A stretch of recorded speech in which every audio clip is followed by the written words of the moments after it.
Good afternoon, everyone, and thank you so much, Joseph, for being here. Well, it's very happy to be here, Z. So, And I think, an interesting starting point for today, I think, will be to hear about your origin story. So, you're a writer and you pick specific topics of mindfulness and philosophy. So, what captured your interest to write about these topics? Jose or Z, uh, I guess if I really want to relate the inspiration behind the stories that I wrote, I would have to go back to my early life. So, if you don't mind me mentioning a few things about my upbringing, my Please father do. was a Mennonite minister in a church, and we had a very strong Christian faith as we grew up in our family. The result of that is that I had a very powerful spiritual experience at a very early age, 4 years old. And our particular Christian faith put a very high importance on having a close experience with Jesus or God. And I was able to have that. So that experience was something that stayed with me from 4 years old, that I've never had anything quite as potent as that in my life.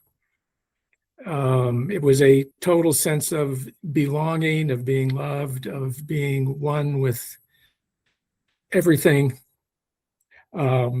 So the following after that, though, when I was 4, it was a very naive age. At the age of around 10, I began to question why I believed this particular dogma, let's say, and I lost my sense of faith in the way that I had been taught. And shortly after that, my father died as well. So I was left in somewhat of a quandary for years during high school. And then when I went to college, I began to read more about Eastern philosophy. I began to meditate, and found a whole new interpretation of what had happened.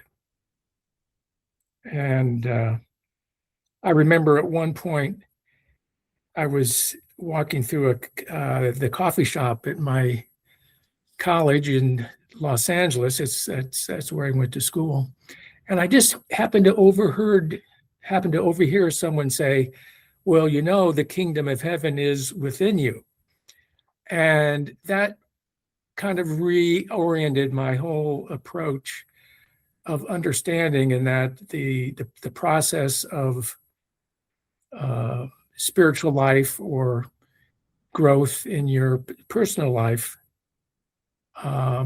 is within you. It's not that the way I was taught when I was young, and the way I believed that God came from the outside, and his transformation was something that you had to experience from the outside rather than seeing it intuitively coming from the inside. So that's probably the best way I can relate what it was that brought me to this point of writing this book. Should I go on, or do you want to? Is there something? I was thinking if the book itself became a sort of catharsis for you.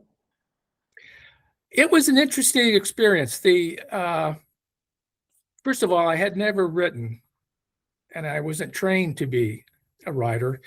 I had, after college, I went to India to teach school, and as part of my experience there, I traveled a lot, and I was in an ashram meditating, and there was a lot of free time, and I felt my mind was relaxed, it was open, I was undistracted. And one night, we had some free time. I thought, what should I do other than meditate? And the thought came, oh, I'll write a story. And I never had even, it hadn't been a burning inspiration to do that. So I just started to write. And it was quite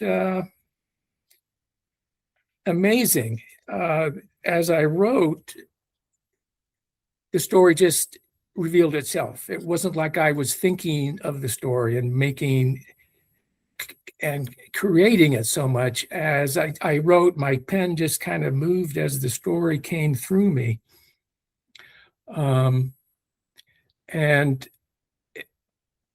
towards the end, it was like almost watching internally, watching a movie develop. And I remember we were getting close to the end of the story, and I was excited. I wanted to see how it was going to end because I had no idea. So anyway, that story was my first story.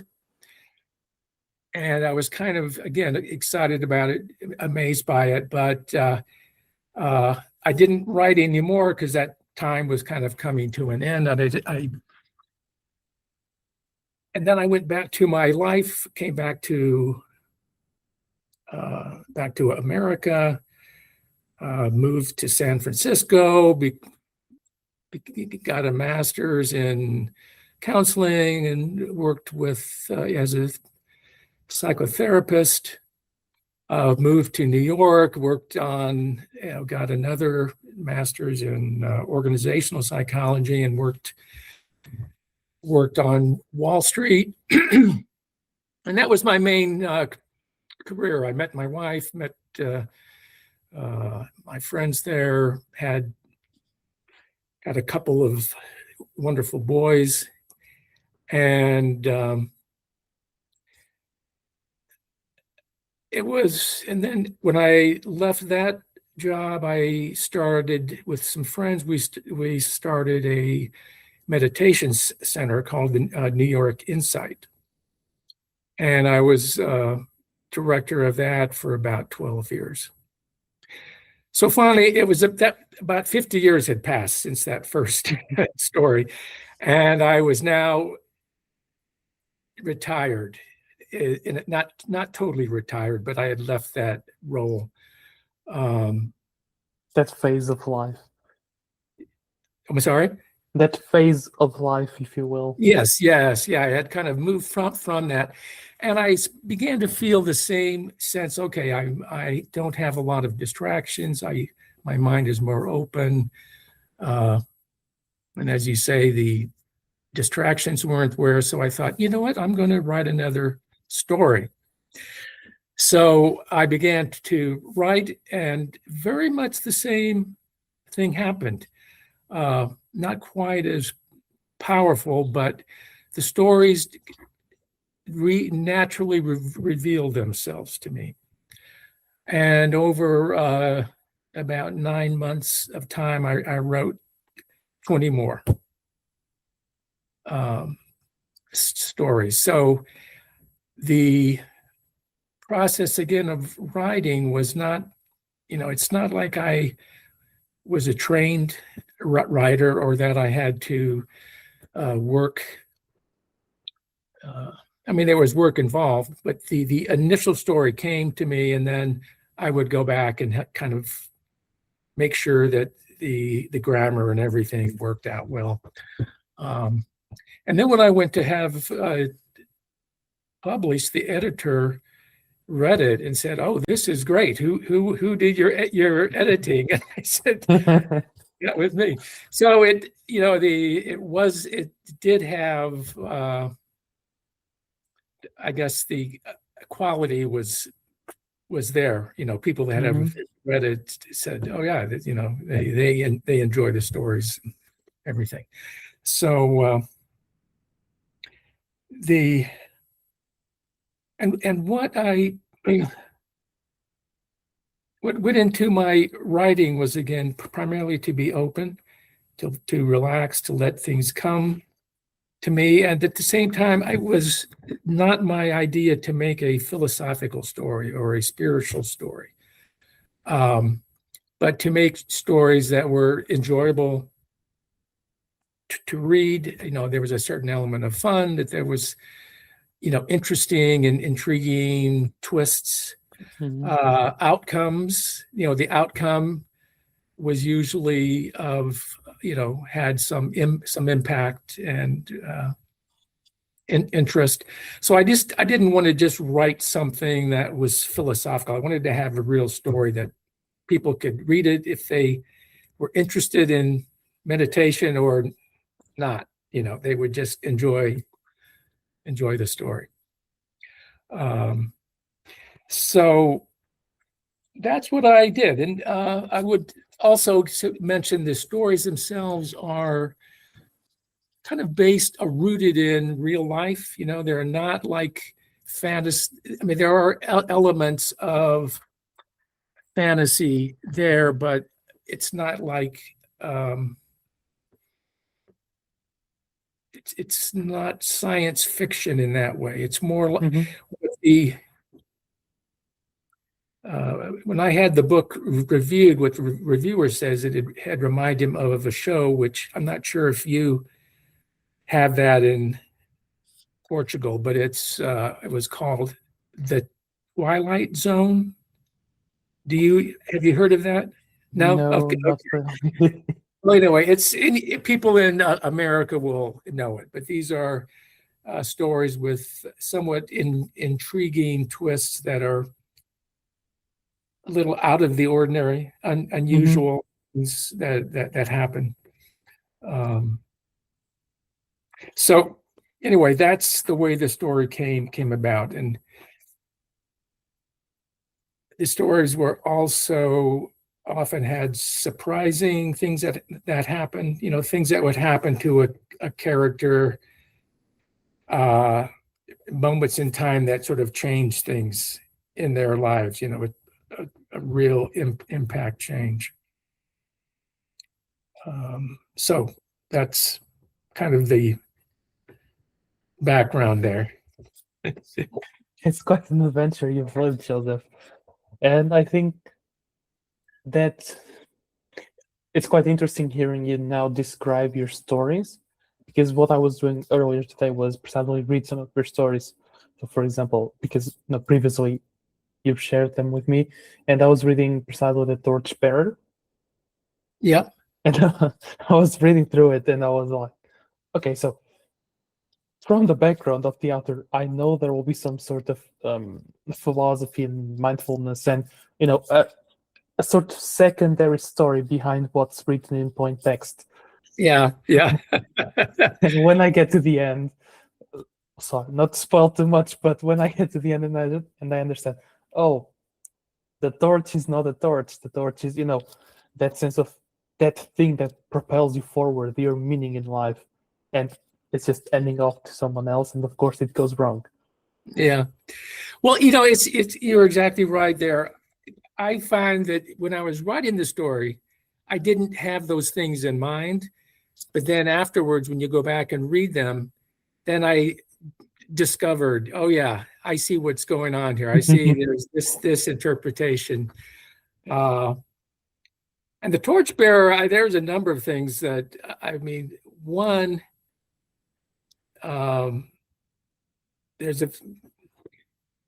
for example, I'll say a little bit of the people that hear this. It's hopefully it'll help you be interested. But the torchbearer took a torch and walked on a rope across the across Niagara Falls. And there was a crowd of people waiting to see him and watch him. And as he went across that rope, one of the things that I didn't, it's an obvious symbol, but he crossed the gap between, you can call it the individual self and the social self, or the unified self, so that in a sense, his act was an act of reconciliation, transformation. And by handing the torch over, he brought that sense of unity, or provided a symbol of that unity for all of the couples who had just been married or were going to get married and were investing in their love. And this symbol of the torch reinforced that. So it's another sense of what happens in the stories. There usually is a sense of transformation, and the torch is a very clear example of of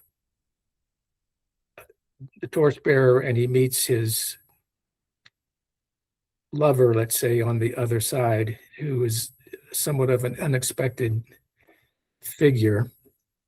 In fact, if you don't mind, I could read a little. Go for it, for sure. Passage. I think it enriches the experience. Yeah, that kind of, you get a sense of it here.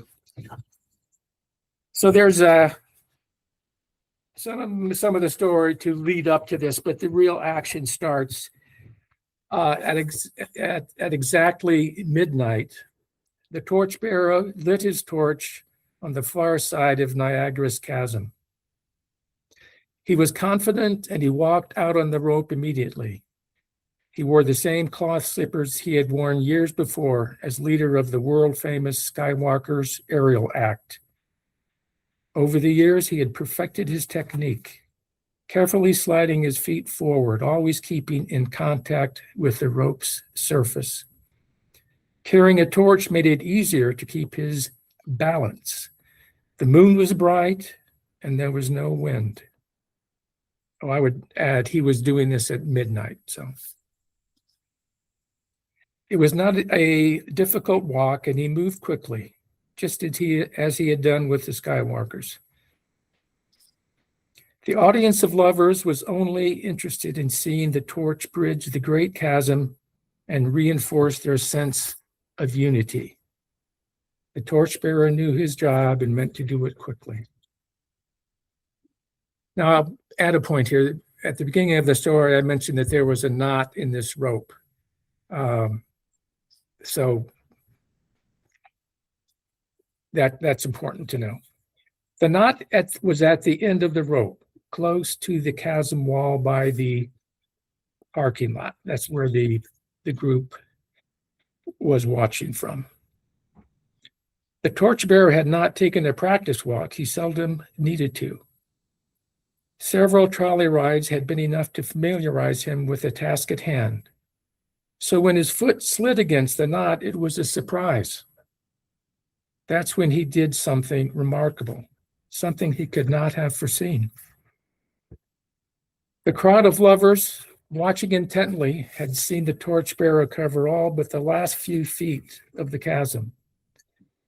With increasing excitement, they pressed forward, each couple wanting to witness the torch's arrival. And at the front of the crowd, a young woman stood alone. She waited patiently by the fence and never took her eyes away from the torch. Then, just as the torchbearer arrived, she leaned over the fence and stretched out her arms to accept the torch. Her eyes were shining as she at last caught a glimpse of the torchbearer's face. His eyes shone too as he saw her reaching out to him. They both smiled as he softly called out her name, Katrina. It was at this moment that his foot slid against the knot. This surprise, unexpected as it was, did not cause his death. He could easily have dropped the torch and grabbed the rope with his hands. That's what his survival instinct told him to do. That's what he had done the night the Skywalkers fell from the top of the circus tent. He had saved himself. Katrina, walking the rope behind him, had done the same. The other Skywalkers had fallen to their deaths. This time, his instinctual response was checked by a more powerful, overriding directive. To his amazement, his arm used the last precious second of balance to thrust the torch across the short gap and into the outstretched hands of Katrina. The crowd gasped with delight as Katrina's hands first clutched and then clung tightly to the torch. It had completed its symbolic journey. It was within the same moment that the Hillman's fence gave way, and Katrina did something at this point that was remarkable as well. She too could have dropped the torch and grabbed a fence post to keep from falling, but her hands clung to the torch instead. Katrina, the torchbearer, and the torch were silently swallowed by the abyss. Their bodies were found the next day, and the torch was never recovered.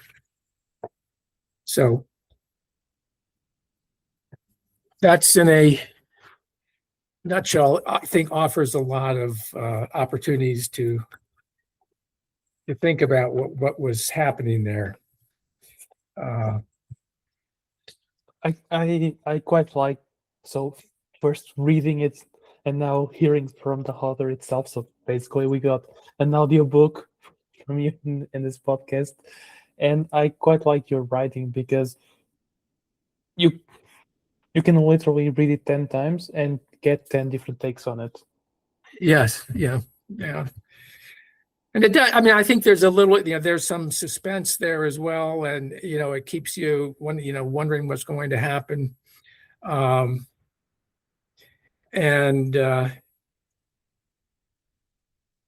If you look at the way the stories came to me when I was undistracted, open and relaxed, I can see the characters in the story being much the same way.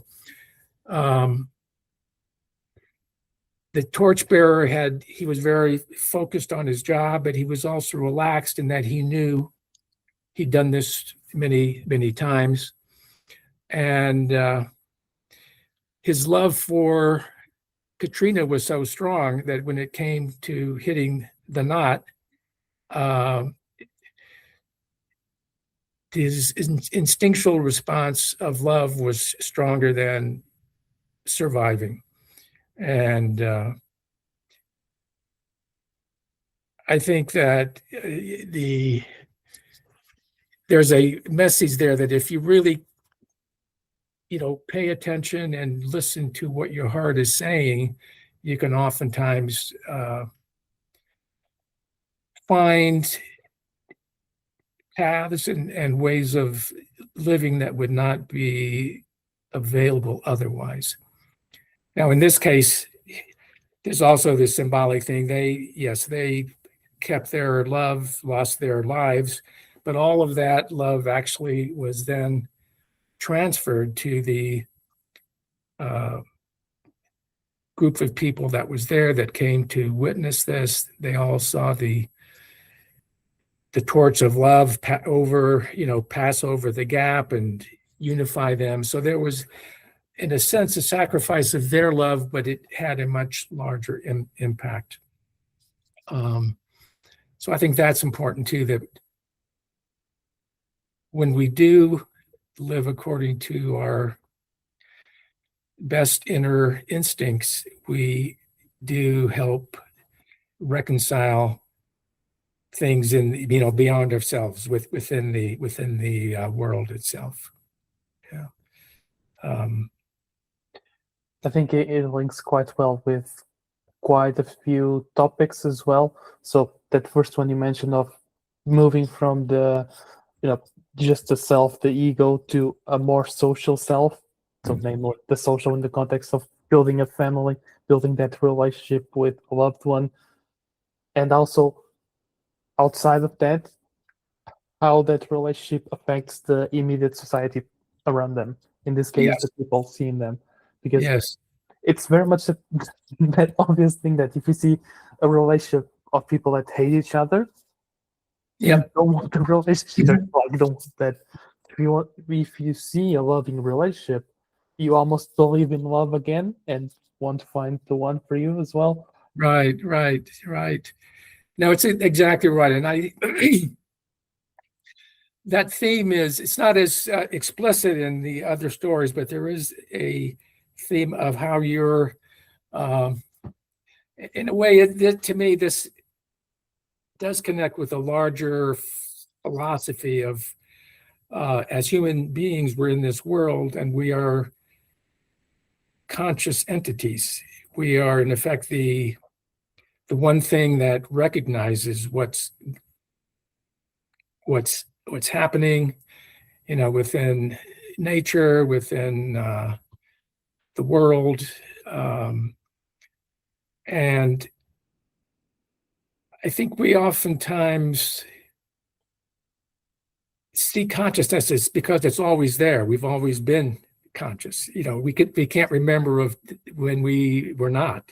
So in that Mhm. sense, it goes back to the very beginning of our time as humans when we became conscious at 1 or 2 years old. That's when life started. Um, so, and I think that being a conscious entity in the universe is a very, I don't know, it's a very responsible role. It's a very, if you can see it that way and accept it, you are in effect going through your life experiencing what the universe is offering, whether it's, events in your life, experiences, the physical world, relationships, um, sickness, health, all of these things you experience in consciousness is the universe revealing itself. And I have this thought. I don't know how valid or accurate it is, but because we are, and there are like 8.2 billion people here on this earth who are conscious, and some might have more advanced consciousness or whatever, but in effect, we are here in that role. And it's sort of a metaphor, but I see, if I, project human intentions here, I see the universe as wanting to be known, wanting to be recognized. Because if you look at matter itself, the subatomic particles and rocks and planets, all this stuff is going on and it's full of energy. But from my knowledge, it's only the human beings who are bringing recognition there. Now, there might be more going on than that. But believe me, I'm not saying that this is the end of the story. But it's the one thing that I know in my own life, that every moment, and there are endless moments right after the other, my consciousness is recognizing what the world is offering. In a sense, what I would to expand upon that, I would see what mindfulness is being right at that point where consciousness meets, where the moment in time. So time is moving along moment by moment. Mindfulness is where your consciousness is right there on the cusp, right on the edge. And that's where new things happening. That's where life is at its, its strongest, its most vibrant. And to try to stay there. Now, naturally, we fall back, we project into the future, we think about what's going to happen, and then things that we hope or we're afraid of happening. So we fall off that cusp of time, or we look to the past and project or remember things that we would have liked to have forgotten about, but we can't as it keeps coming back, or things that we wish would happen again. So to me, mindfulness is the process of trying to bringing the focus and the consciousness back to that current moment and seeing reality revealing itself right as it does it. You're not like projecting into the future what reality might be at that point, because that is really, just a fantasy. But when you're right at the edge of time, in that moment, you are really alive. And that moment in time, if you're conscious at that moment, you are, it's the only thing you really know. Because beyond that, you can only think about things. Well, maybe in the future this could happen, or maybe in the past I did something bad, or I know I did something bad, but it's not alive anymore. It's gone. So that's one of the things, again, in the stories, there's a sense of either the characters or some of the happenings in the story where you move through time as it's happening in that moment. So it's one of the messages, I guess, that's coming through. Yeah. I think so. If we combine Joseph the person and Joseph the writer, I think you've touched on three really interesting aspects, not just of course of mindfulness primarily, because it's what we are discussing the most right now, but in general, of that sense of being alive almost. Yeah. Because yes, you've touched on the sense of, reconnecting with the self, in a sense, almost the boredness of sitting by yourself and connecting with your thoughts. You've talked about being present in the moment, not fantasizing about what's going on or being stuck in the past, but actually seeing what's going on, living, experiencing what's happening to you right now. And then the third one, which was a bit more subliminal, if you will, was the communication aspect itself, almost the language. Because it's like you were describing earlier, of nature presents to us. But yes, if we can't communicate and oh, I see the grass is green. Oh, what's under the grass? There's ground, there's rocks, there's mud, whatever. If you bring all those three together, you can really compose a serious sense of living and being present. yes. Right. It's almost like saying everything you need is in that one, that cusp, that edge, as consciousness and time meet nature. All of nature is there. All of your consciousness is there.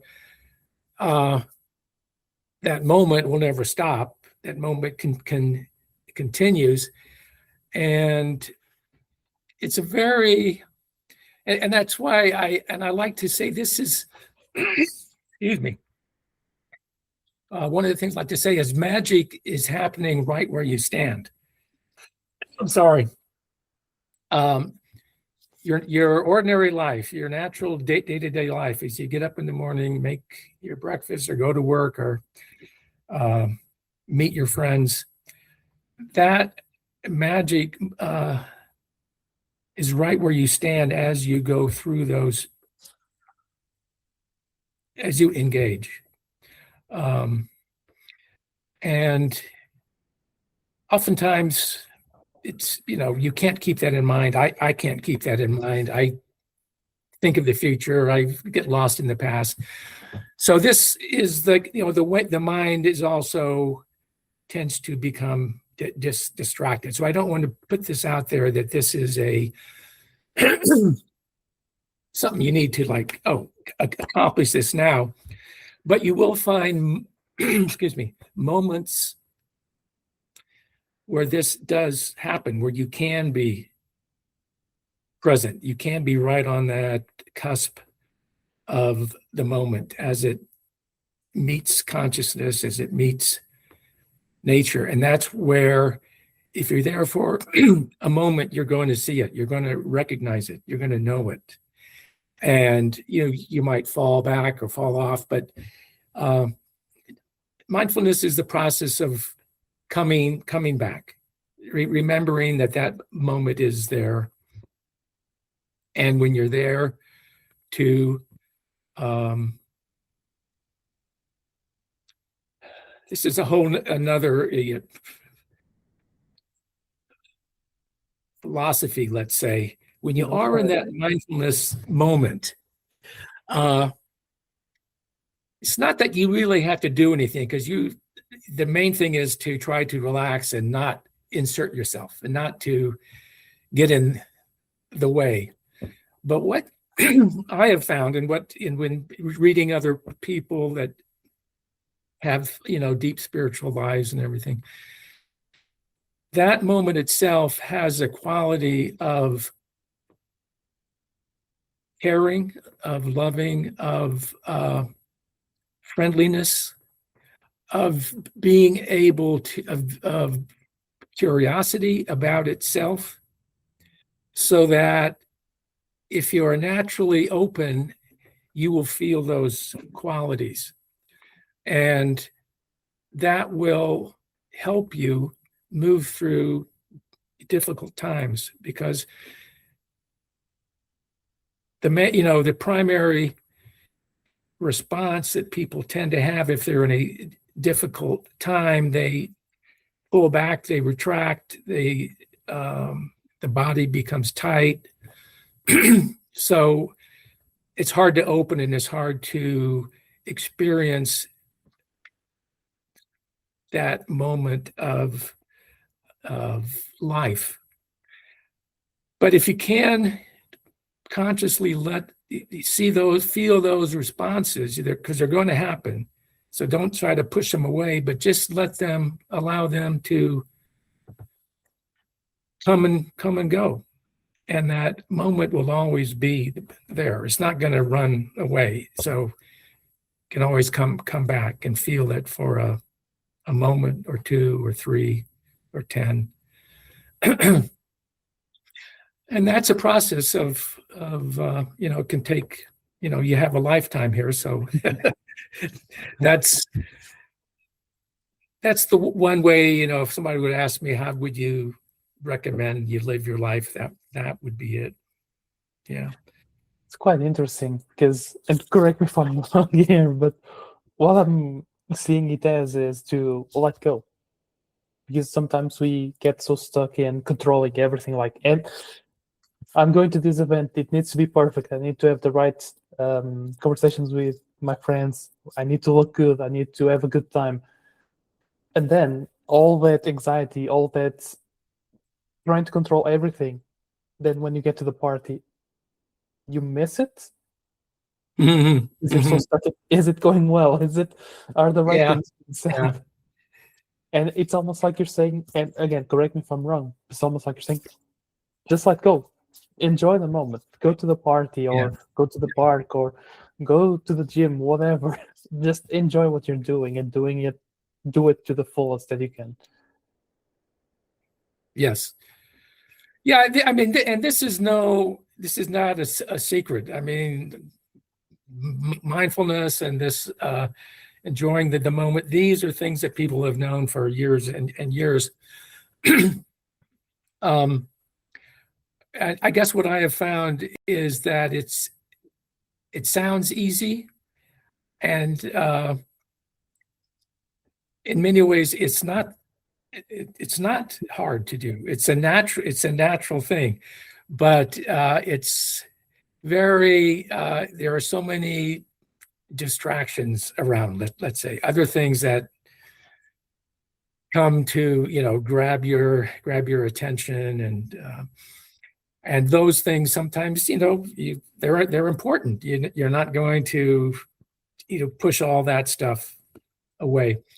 But I think to keep the knowledge that right at the center of your life, that there is a presence, and a presence that is there, or you can be present there in a loving way and an engaged way. And that is something that is always there. And if the more attention you give to it, the more it's going to grow. And the more, what I found in my life is that, and I'm much like everybody else, I'm not trying to say that, hey, that I live this life where I do exactly what I'm saying here, but I have found over time that by practicing like this, I've become a kinder person.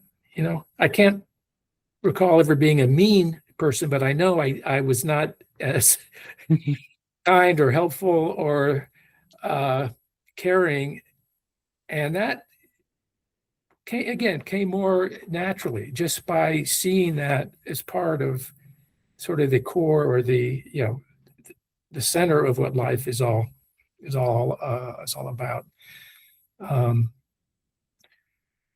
So to me it's a transformation that goes out,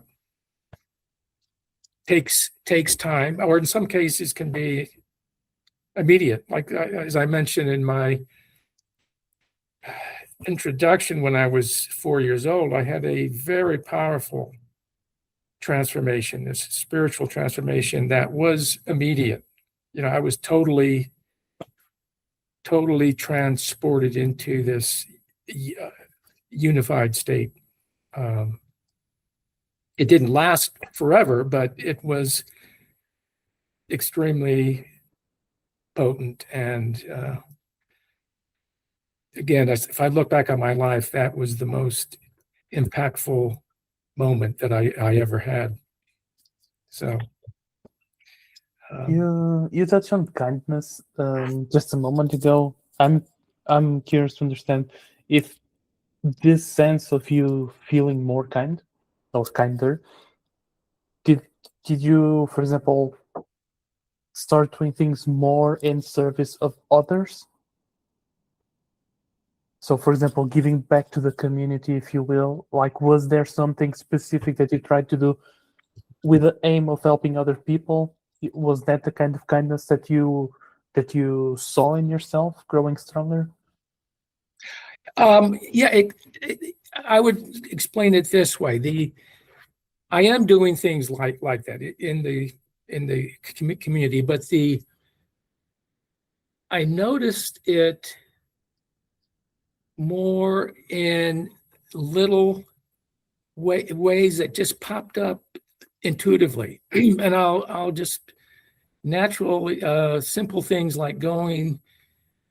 The other day I was at the supermarket, went through the line with my food, paid it, and I noticed the cashier was, working hard and harried, and I just stopped and I said, I really thank you. You're doing a great job here. You got all my food packed up, ready to go, and you're taking the money. And things like that where it doesn't take a lot of time. It just kind of naturally comes. And I didn't go into the line thinking, I got to find something kind to do here. But it gets back to what I was saying earlier, when you can kind of open up and relax and be in that state where you're in a mindful presence in the moment. These things naturally, these opportunities just come out. And so now the more I go out, I notice them all the time. I can see a guy in the car next to me, and he looks over at me. I could just give him a hi or a smile, little things. Well, I guess if you want to hear another example, I'm married, and my wife and I have a good, loving relationship, but we also tend to fight, when we have disagreements. And usually what happens is that, I dig down and push my position. She pushes her position, and nothing good ever happens. So I've kind of started thinking, this is not going anywhere. And I love my wife. So sometimes I just stop. Oh, okay. This is not helpful. Or anyway, I'll just say something to get off of that, where typically I would just push ahead because I want to win that point.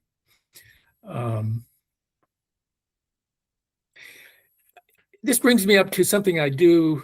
I've been doing chaplaincy work when I retired from the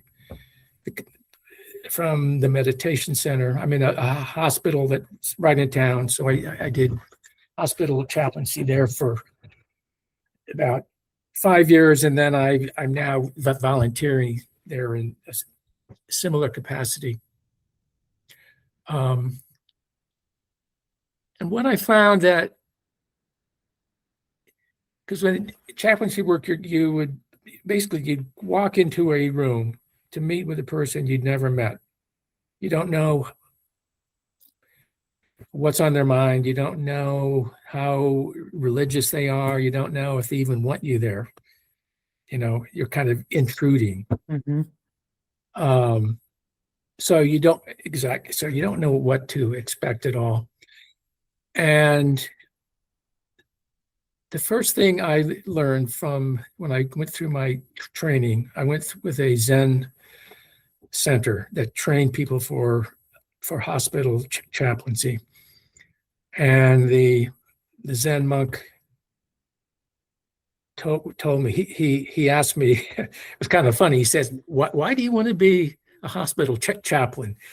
And I said, well, I guess, I want to help others, and he was shaking his head. No, that'll never do. He said, you have to let go of every agenda, any thought of doing anything for somebody, any expectation you have. When you walk into a room, you come in empty. He said, you're empty, and you say hello to that person, totally ready to let them lead you, and to connect with them in their life, what's going on with them. If you bring in something like, I want to pray with them, or I want to ask about how their pain is, they're going to know it. They're going to sense that, hey, this person's coming into the room and they've got something that they want to accomplish here. They want to convert me to being a certain faith, Right, the religious subliminal messaging. Yeah, so totally. And I tell you, it's the one thing that I did religiously. I stopped before I go in. I would just kind of go into give myself, take a breath and just mentally empty. And I kind of, with practice that came out. So I'd walk in with just a few words of, how are you going? I'm Joseph, the chaplain. Just wanted to check in, see how things are with you. And amazing things happened. I mean, there were times when, the person was not interested in talking, which was fine. Then I'd go to the next room.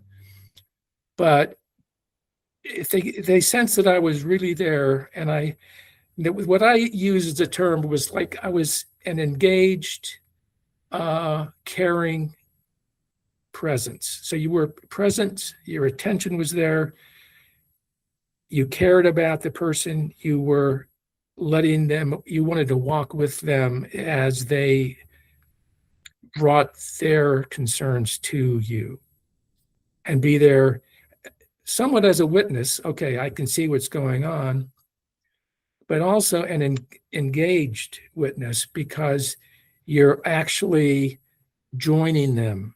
You're not a witness that's standing off in the corner watching them. You're intimately with them. room with them. And I tell you, it was like this was the one thing that helped me, because I'm sort of a shy guy. So I meet a person and I don't know them and I don't know what they want. I'd be fumbling around trying to figure out what they would need, or should I tell them something? This way, I just say, I'm here for you. I'm here. I care. What's on your mind, so to speak. And amazing things would happen. People would open up, and we would have. Sometimes we would be together for 5 minutes, or even less. Sometimes 10. But the connection was so deep.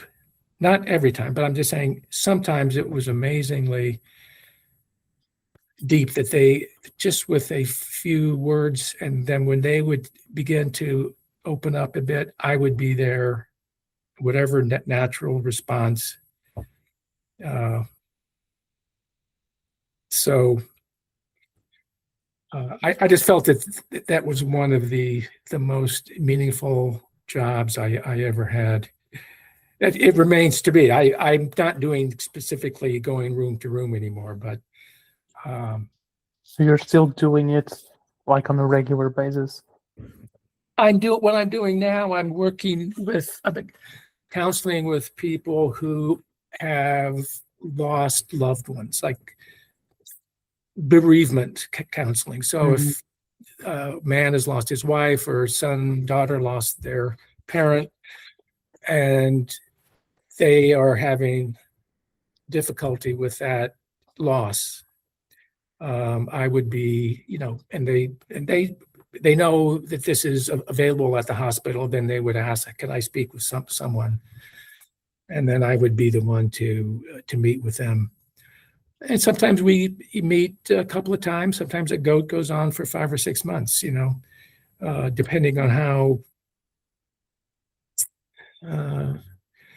how helpful it is, and how much they want to use that offer. But even there, it's much the same. I try, to the extent I can. It's not as brief as a time. As a hospital chaplain, you would only be in a room for 5-10 minutes, and then you would move on, because you had a lot of patients that you had to see. Well, here you go to see one person. You could spend an hour with them. So that's my current offer. I'm also on the board at the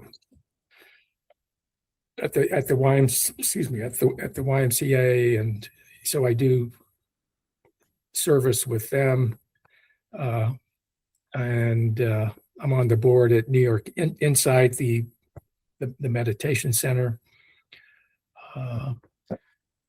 So I do have those other involvements. But in terms of the book itself, I think the chaplaincy and my bereavement counseling are the things that really match up well there.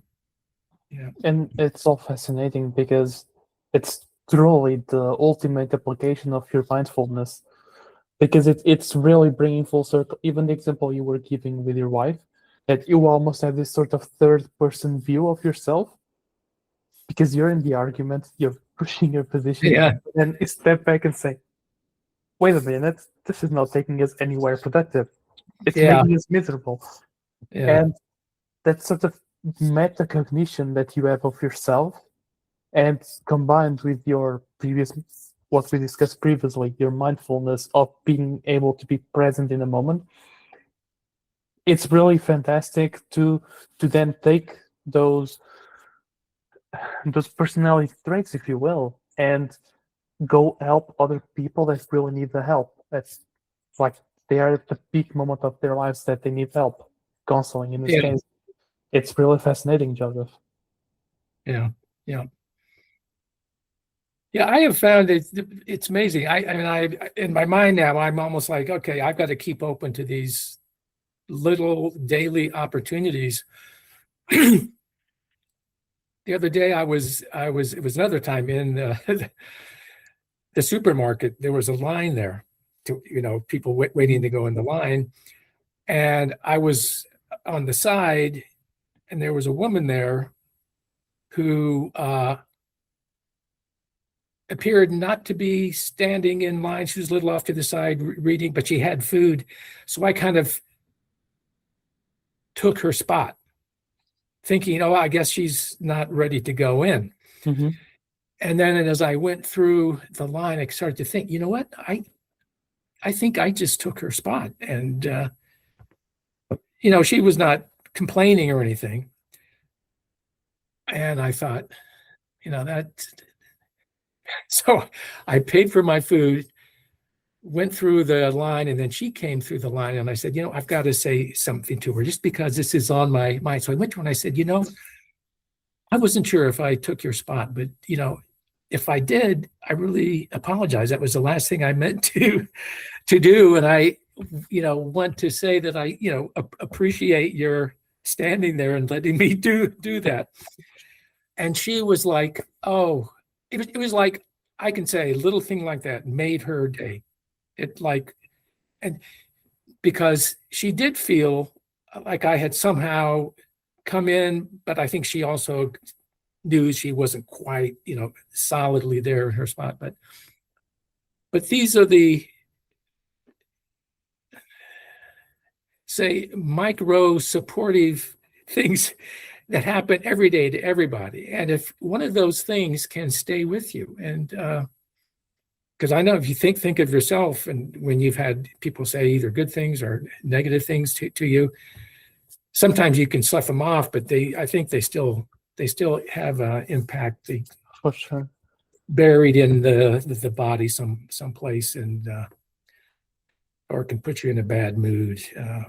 So anyway, I'm just finding that is it's an easy, natural, and you can do it at any time. The opportunities are always there. It's quite fascinating that nowadays more and more people, recount these almost humanitarian events. Like literally, like you said, just being nice to someone else in the supermarket. Like in this conversation, you already mentioned two occurrences in a supermarket, which is one of the most commonplace places that we go to in our day-to-day lives. Right. And yeah, it's really those small moments of being, just being human with another human that really make the difference. Because it's like you're saying, it's those moments that build who we are and our experience as humans throughout life. Exactly. Yeah. Yeah, most of our lives, that's how we live. I mean, I could say, oh, I'm a hospital chaplain, or I work with people that are bereaved, and that's, one clunk-focused area. But most of my time, I'm not doing that. I'm with my wife, I'm with my kids, I'm with a friend, I'm at the supermarket, working on my computer. And a lot of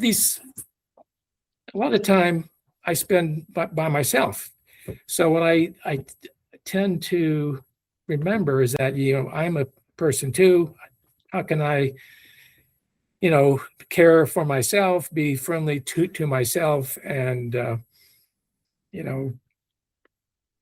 I do a lot of the normal things. I exercise and, try to eat well. So, those things are kind of standard. So I'm talking more about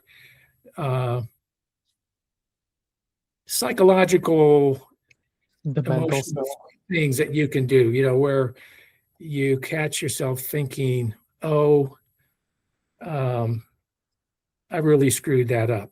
Okay. So you could keep thinking that you screw some things up, or that could be a signal to say, oh, if I really did screw it up, what should I do? Maybe it means I call somebody and say, look, I'm sorry. I didn't mean to do that, but, and which always seems to be a good thing. The person, they say, oh, don't worry about, blah, blah, blah. And sometimes you're thinking, oh, I really screwed it up. And you really did not do anything. You just were negative, about yourself. You said, I shouldn't have, or I should have done more, or had something more to say. And it's just me feeding negative thoughts to myself. So you recognize that and you say, okay, I see this. Am I interested in this? Can I drop that thought? And sometimes you can't, but sometimes it's a matter of just taking the lightening up the thought. So, okay, yeah, this happens. I'm a person that tends to get down on myself, but at this point, let's just not let that be such a big thing. And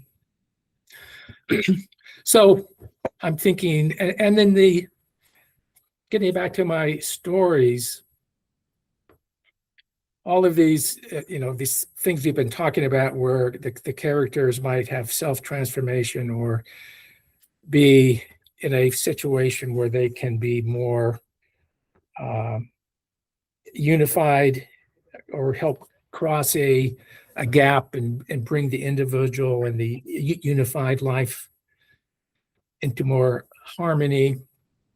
To see those characters and to sort of take them into your heart, that these are parts of yourself, that they don't have to be part of yourselves, but to see, is this something that a characteristic of myself, or part of myself, or something that I recognize? And if it is, I can let that grow if it's a good thing, or if it's bringing up a question, should I be this way or that way? Let that question cultivate and within yourself, and feel when I like to present a sense of innocence in my characters. They aren't all totally innocent, but there's an innocence in the practice, which I mentioned in my writing, where you empty yourself out, or you let go of distractions, so that what is more naturally, intuitively there can respond and can be active, engaging. Well, that's what I see as innocence, so that the characters have they express innocence, which I think every person still carries within them. And to try to relate to the characters that way, to relate to yourself that way, and by extension relating to other people in your life that way, because under the facade of personalities and so forth, there is, have found a sense of innocence that's always there. It's not always obvious. It's not always evident. And some people bury it very deep. But in others, it's just a few, I know in my chaplaincy days, it's a sense of trust that, hey, I can be with this person and open up. There's a sense of innocence is oftentimes very close to the surface. And there's also wanting to be known and to be expressed. I find it often happens, when the family, say when I meet families where somebody has died, there's a crying. They cry, and part of crying is sadness.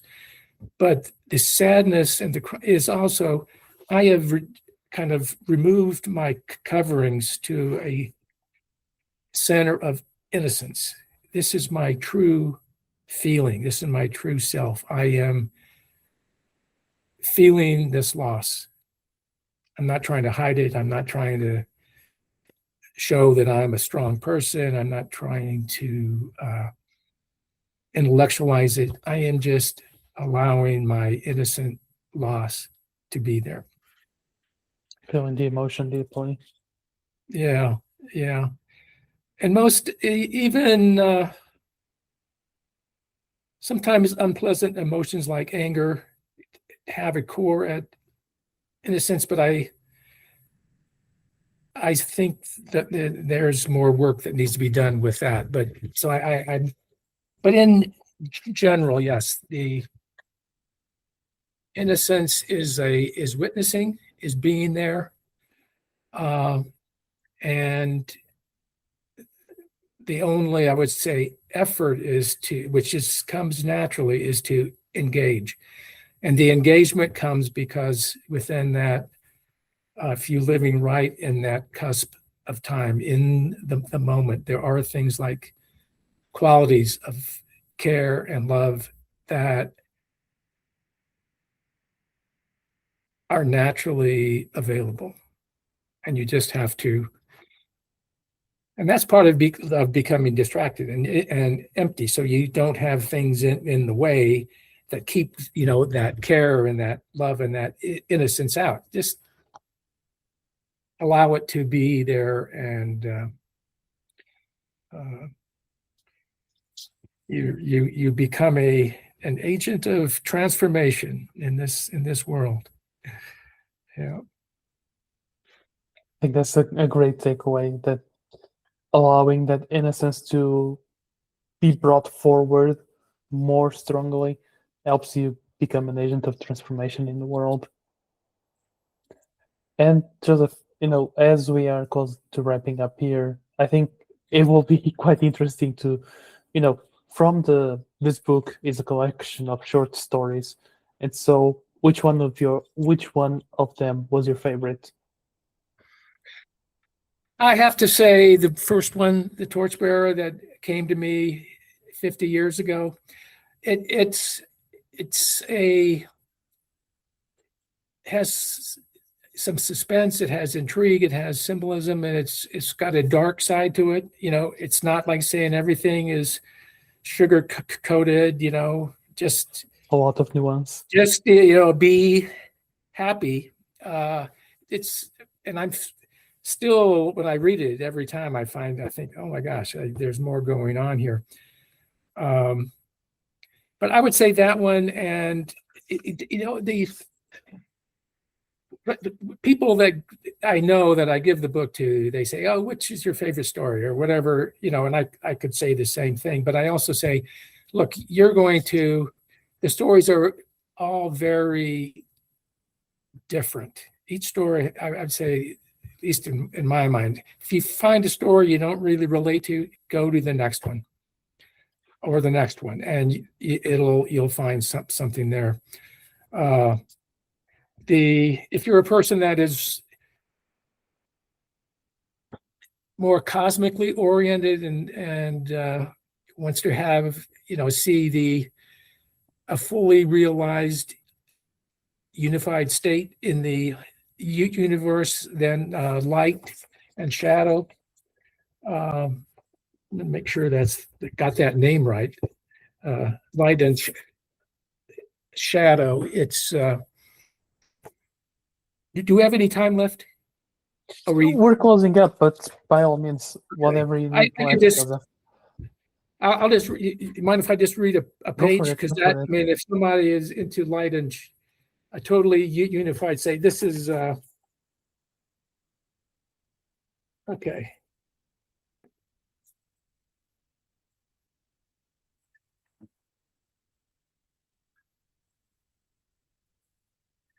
The first sighting of the strange light was reported by an 8-year-old boy on a small farm in western Kansas.